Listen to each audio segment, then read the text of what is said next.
Vamos ahora con una entrevista realizada a Germán Juárez, el fiscal que da una acusación formal contra Ollanta Humala Tasso y Nadine Heredia por lavado de activos. El primer caso dentro del entramado Lava Jato que ingresa a esta etapa. Y lo que ocurra servirá además de precedente para los que vienen. Marco Vázquez y Jimmy Rodríguez estuvieron con él. Buenas noches, doctor Juárez. Es muy amable de habernos recibido.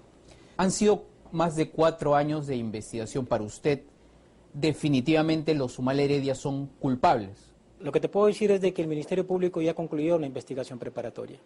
Y cuando se concluye una investigación preparatoria, se pasa a la etapa intermedia. En este caso, el Ministerio Público ha formulado una acusación. Entonces, el Ministerio Público, en este caso, el que habla, deja de investigar para convertirse en un litigador, porque va a defender su acusación. Y esa va a ser la defensa hasta el final, que va a ser el Ministerio Público, donde espera pues lograr una sentencia condenatoria. En general, ¿cómo usted evalúa estos 4 años de investigación? Debo decir que ha sido bastante difícil esta investigación por lo compleja que ha sido. Aproximadamente ha habido 1 año y medio de investigación preliminar y casi 36 meses de investigación preparatoria. Pero acá debo aclarar algo. En junio del 2016 se formalizó la investigación preparatoria. De ahí tenía que correr 36 meses que vencía el plazo de la investigación. Pero la investigación no ha vencido, porque vencía recién Este junio vencía. Estuvimos respetando el plazo que nosotros otorgamos y que la ley otorgó, porque pudo haberse pedido incluso una prórroga de esta investigación, pero no. Pusimos bastante esfuerzo en recabar todos los elementos de convicción, en realizar todos los actos de investigación para efecto de corroborar la tesis del Ministerio Público, y lo hemos logrado en ese sentido. ¿Y por qué casi se utilizaron los 3 años? Porque se dice que la investigación es larga. No olvidemos que se trata de una investigación bastante compleja por lavado de activos, donde los medios de prueba tienen que ser recabados no solamente acá en el país, sino por ejemplo en el extranjero. Francia, por ejemplo, Suiza, por ejemplo, que pedimos cooperaciones internacionales para efectos de que nos enviaran el levantamiento del secreto bancario de los principales investigados. Entonces, eso demora. Recién hará 3, 4 meses que han llegado esa información. Entonces, nosotros teníamos una investigación, si es que la cerramos, iba a ser una investigación incompleta, y por lo tanto no íbamos a poder probar lo que nosotros ya veníamos sosteniendo dentro de una tesis preliminar, dentro de la investigación preliminar y dentro de la investigación. ¿Y es cierto esto de que de parte de ustedes, que las tutelas prorrogan también, que las recusaciones, no, yo podría decir, eso es parte de mi defensa, podría decir también? No, también la subieron, por parte de la defensa, por ejemplo, hubieron tutelas, que también dilataron el proceso, y sobre todo una recusación que hubo contra el juez Concepción Carguancho, que se demoraron 3 a 4 meses para resolverla y estuvo paralizado prácticamente. ¿Y eso fue tiempo muerto? Tiempo muerto. Entonces no se podía presentar ningún requerimiento ni nada al juzgado, toda vez de que el señor Carguancho no se sabía si es que iba a ser recusado o iba a entrar otro juez. Entonces, mientras no se resolvía esa situación, nosotros estábamos prácticamente atados de manos. Se ha dicho que hay más de 300, lo que ustedes llaman elementos de convicción, ¿no? Eso la ciudadanía no entiende. ¿Qué significa que usted tiene más de 300 y qué son esos elementos? Le soy sincero, no he leído si son 300. Lo único que yo sé es que los elementos de convicción han sido expuestos de una manera correlativa, es decir, sustentando cada proposición fáctica del Ministerio Público. A ver, usted tiene en sus manos el caso de un expresidente. Los que conocen el caso, los abogados, expertos, dicen que usted tiene un caso muy sólido y probablemente eso termine, digo yo, en una sentencia. ¿Cuál es su hipótesis? En concreto, de que recibieron dinero maculado en la campaña del año 2006 de las arcas del gobierno venezolano, que era dinero ilícito, lo ingresaron subrepticiamente al Estado peruano para financiar la campaña del año 2006, donde Ollanta Humala fue candidato invitado por Unión por el Perú. Y bajo la misma modalidad lo hicieron en la campaña del 2011. Recibieron dinero maculado a través de la empresa Odres, dinero que salió de la División de Operaciones Estructuradas, dinero corrupto, que lo reciben y lo ingresan al circuito económico. Y para darle apariencia de legalidad, utilizaron aportantes falsos, y eso es lavado. En su investigación, Nadine Heredia, o la familia Humala, voy a decir, usó esa plata, aparte del pitufeo, aparte de buscar que ingrese al tracto legal para la campaña para sí mismo? O sea, ¿usó esa plata para su bolsillo? En el año 2006 quedaron un dinero maculado que fue utilizado por Nadine Heredia y lo ingresa al circuito económico y hace actos de conversión y también actos de ocultamiento. Uno, se compra una casa y para justificar los ingresos de ese dinero para la compra de la casa, que fue mediante un crédito hipotecario, celebró contratos ficticios.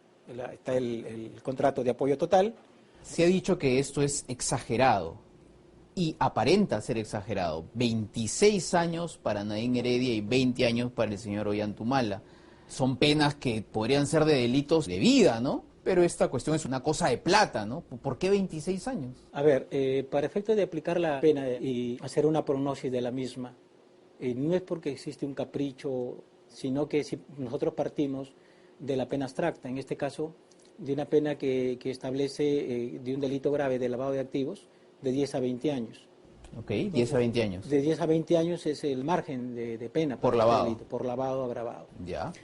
Entonces, de acuerdo a lo que establece el artículo 45, uno tiene que individualizar la pena. Y existe una ley de tercios. En este caso nosotros hemos partido del tercio inferior, que en este caso es el mínimo de la pena, que es 10 años. Pero aquí hay que tener en cuenta de que estamos hablando de dos hechos punibles. En el caso de Ollanta, el primer hecho punible está referido a la campaña del año 2006. Ese es un hecho punible. El segundo hecho punible es el año del 2011. O sea, son dos cosas distintas. Usted le está independientes. 10 años por el hecho del 2006 cometido y 10 años por el hecho cometido en el año 2011. Y la ley del artículo... O sea, como decir una sumatoria, que eso es legal, correcto. Está dentro de lo que establece el marco legal. En el caso de Nadine Heredia estamos hablando no de dos delitos, estamos hablando de tres hechos punibles. Uno, que es la recepción del dinero en la campaña del 2006, y segundo, de los actos de conversión y ocultamiento que ella realizó en la compra del inmueble y que los trató de justificar con contratos ficticios. Estamos hablando de otro hecho concreto. Y el hecho concreto del año 2011. Estaríamos hablando de tres hechos punibles. Ya. Y ahí hemos regulado la pena a 26 años, 6 meses, porque superaba los 30 años. Los defensores de Humala, tanto sus abogados como los públicamente defensores de Humala, dicen lo siguiente: ¿por qué debía saber que esto es delito? O sea, ¿por qué ella debía conocer que la empresa más importante y reputada de aquel tiempo, 2011, cuando le entregaba dinero, le estaba entregando dinero maculado? Hay que tener en cuenta que la ley establece que el delito de lavado de activos lo puedes cometer con dolo directo o dolo eventual. Me explico. Dolo directo es aquel que tenía conocimiento y voluntad del hecho punible. En este caso, ellos podrían decir yo no tenía conocimiento. Pero también es perfectamente posible el dolo eventual. Esto es que puede presumir. La norma dice aquel que puede o pudo presumir la ilicitud de ese dinero. El origen, eso dice la norma. Y el 1106, el decreto legislativo 1106 es más específico porque dice debió presumir o debe presumir el origen ilícito de ese dinero. O sea, la ley completa de lavado de activos dice que tú, el receptor, pudo presumir, y la 1106 dice usted que es más directa y dice debiste presumir. Entonces me pregunto yo, haciendo el desarrollo de lo que dice la ley, cuando Odebrecht dispone la entrega de $3 millones, incluso Barata se opone, sí, y le dice por qué se le va a dar 3 millones demasiado dinero para una persona que es calificado como antisistema.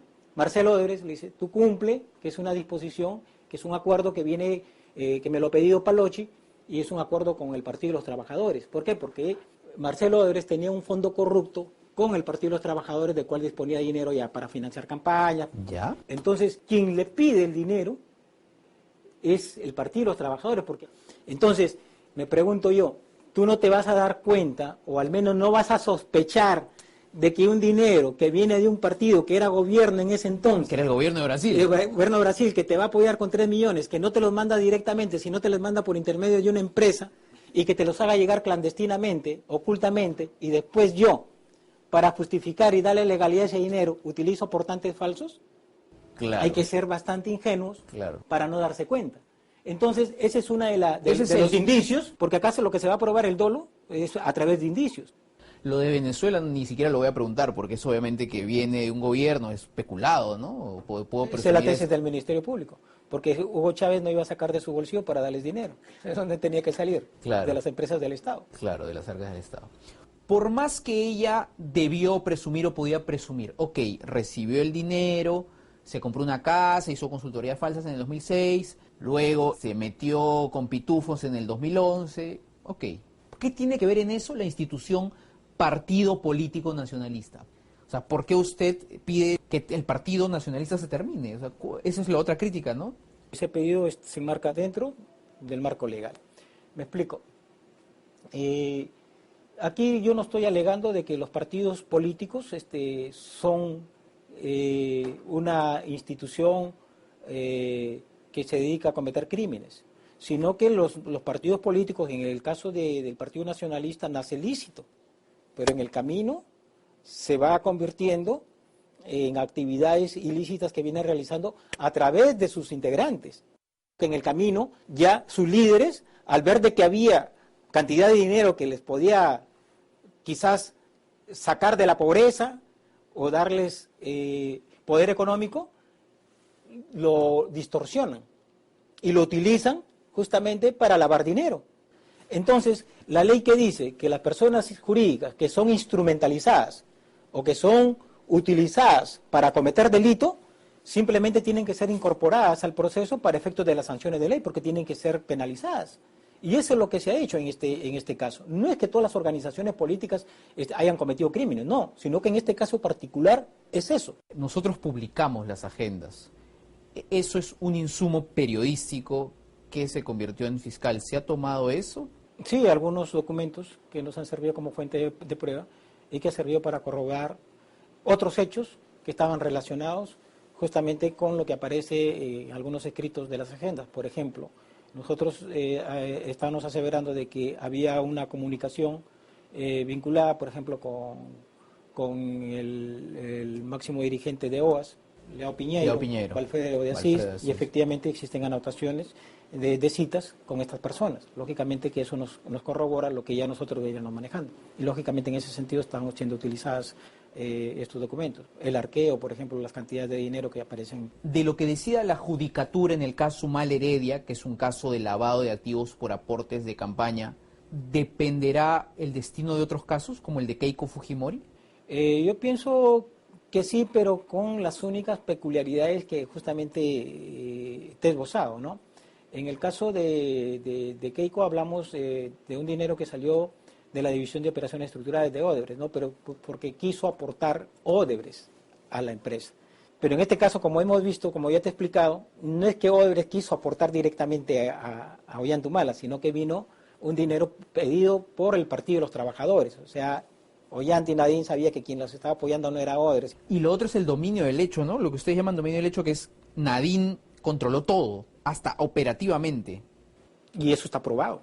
Eso sí lo hemos probado con los audios que nosotros pudimos rescatar en el caso Madre Mía, donde ahí con nitidez se ve quién manejaba los recursos económicos y cómo se manejaban. Incluso no se manejaban para gastos del partido, sino para gastos particulares de ellos. Compra de flores, compra de lapiceros, de regalos y toda esa cuestión. Entonces, ¿quién daba la orden? En primer lugar era Nadine Heredia. Y quien ejecutaba esa orden era el tesorero de facto, que era Ilan Heredia. ¿Cuál es la sensación ya como fiscal, porque usted también es ciudadano, ¿no?, que le deja todo este caso, todo lo que usted ha descubierto, ¿no? ¿Cómo percibe usted ahora a los que son para usted los acusados? Bueno, yo siempre hice una investigación de manera imparcial, objetiva, sin ningún ánimo contra ellos. Como les decía su abogado, yo simplemente lo que estoy haciendo acá es mi labor de fiscal. El fiscal investiga, es minucioso, persigue como persecutor del delito, y en ese sentido podría decir que me siento satisfecho el haber hecho una investigación bastante rigurosa y haber construido un caso sólido. La sensación que me queda es, pues, quizás de respiro por el momento de haber concluido una investigación en la cual sentía la presión de que por qué no se concluye, por qué no se acusa. Y le soy sincero que es un caso bastante difícil, bastante duro, que no es fácil manejarlo así por las limitaciones de logística que uno tiene. Pero y además por el perfil del investigado, no es un expresidente, ¿no? También por el perfil de los investigados y por la complejidad también del tema. Es el primer caso en materia de lavado de activos que está referido a campañas electorales. Y justamente esto va a marcar un hito para los demás casos que puedan seguir. Para que quien quiera ser político no tome plata de donde sea y que acepte plata de quien sea. Creo que eso va a ser el mensaje final, que la ciudadanía y los políticos sepan dilucidar el dinero espurio y el dinero lícito para una campaña, y uno no puede llegar al poder con cualquier tipo de recurso así por decir. Y menos agarrárselo, metérselo al bolsillo. Muchas gracias. De nada. De todos los casos que se están en este momento viendo, sobre todo que tiene que ver con aportes de campaña, este sería el único en el que se puede comprobar que el dinero no solamente fue al partido político, sino también fue a parar a sus bolsillos, y eso es un hecho que va a marcar, por supuesto, la diferencia.